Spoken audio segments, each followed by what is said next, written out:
আলোচনার শুরুতে লক্ষ কোটি শুকরিয়া আদায় করছি মহামনি আল্লাহ তাআলা রব্বুল আলামিনের দরবারে।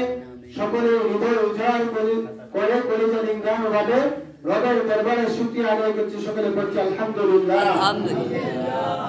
লাখো কোটি দরুদ ও সালাম পেশ করছি মানবতার মুক্তির দূত সৈয়দুল মুরসালিন ইমামুল মুরসালিন নবিয়ুল আরাদ ওয়াল আদম হাবিবুল কিবরিয়া শাফিউল মাহশর সাকিউল কাউসার আকায়ে নামদার মদিনাহ কা তশতার আখতাবে নবুওয়াত ফখরে মওজুদা হযরত নবী করিম সাল্লাল্লাহু আলাইহি ওয়াসাল্লামের উপর সকলে পড়ছি সাল্লাল্লাহু আলাইহি ওয়াসাল্লাম।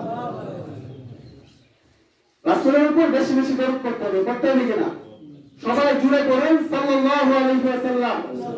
আল্লাহর রাসূলের নাম নেওয়ার সঙ্গে সঙ্গে যদি কোনো ব্যক্তি সাল্লাল্লাহু আলাইহি ওয়াসাল্লাম দরুদ না পেশ করে তাহলে রাসূল সাল্লাল্লাহু আলাইহি ওয়াসাল্লাম বলেন ওই ব্যক্তির নাক ধুলায় তুষিত হোক। নাউজুবিল্লাহ। এখন থেকে আমরা রাসূলের নাম শুনলে কি বলবো? দরুদ পড়ব সাল্লাল্লাহু আলাইহি ওয়াসাল্লাম। বলেন সাল্লাল্লাহু আলাইহি ওয়াসাল্লাম। রাসূল সাল্লাল্লাহু আলাইহি ওয়াসাল্লাম কে শরীয়ত প্রণেতা।